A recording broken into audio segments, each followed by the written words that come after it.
பேரண்ட பெருவழியின் பிரபஞ்ச பொய்மைகளினதும் கள்ளிக்குள் கடவுளை கண்ட மக்கத்து மண்ணின் மனித கட்டித்தல்களினதும் கசடுகளை கண்டு கொண்ட அண்ணலார் நெஞ்சம் தனிமையில் பிரியம் கொண்டது.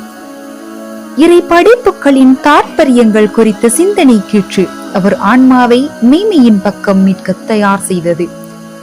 இராக்கால சொப்பனங்கள் யாவும் விடியலின் நிதர்சனமாய் உயிர் பெற்றன. கல்லொன்று சலாம் சொல்லி மனுக்குலத்தின் பேரிருள் போக்கும் திருமனித பேரொளி நீரென அவர்களுக்கு ஆரிடம் கூறியது. இத்தனைக்குமிடையே அன்னலார் வாழ்வு 4 தசாப்த முடிவை அண்மித்தது.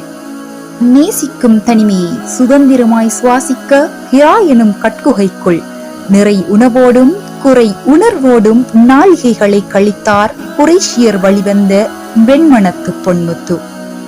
வல்லமைகள் தவறா தரிசனத்தில் ஒரு நாள் கற்பனை புனைவுக்குள் கட்டமையா பேரதிசயம் ஒன்று நிகழ காத்திருந்தது.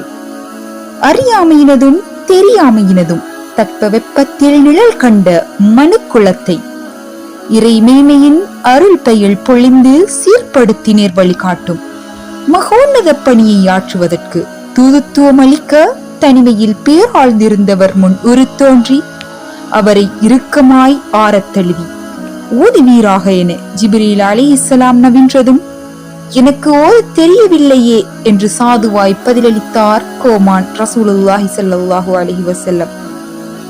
இவ்வாறு 3 முறை நிகழ்த்தி விபரணம் ஏதுமின்றி விடை பெற்றார் வானவத் தலைவர்.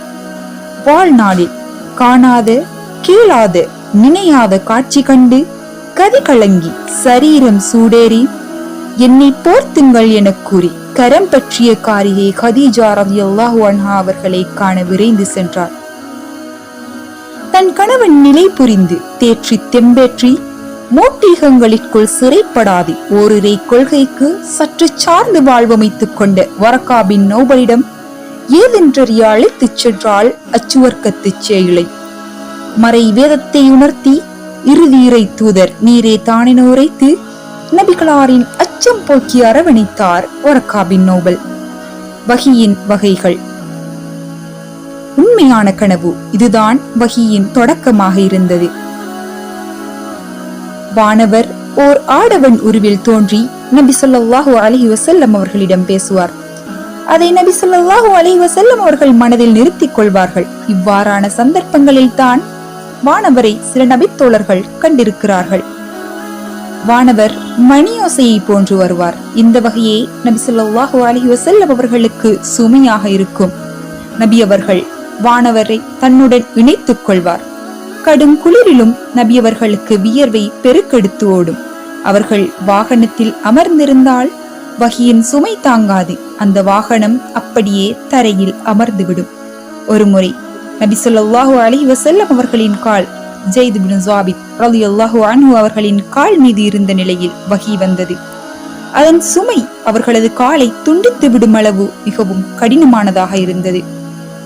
வானவர் அல்லாஹ் படைத்த அதே உருவத்தில் நபி ஸல்லல்லாஹு அலைஹி வஸல்லம் அவர்கள் முன் தோன்றுவார்.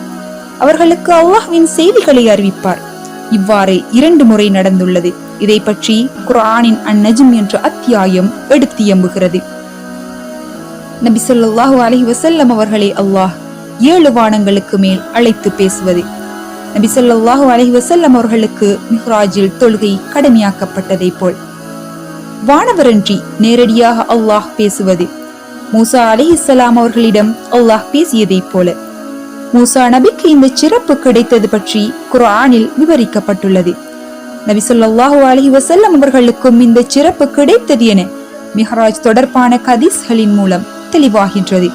இவ்வாறு சாப நீட்சிக்குள் உழன்ற மக்கத்து பூமியிலிருந்து இஸ்லாமிய பேராட்சியத்தின் சுப நீட்சிக்கான உத்தம தூது ஹிராவின் நிழலில் ஆரம்பமானது ஆத்மமே.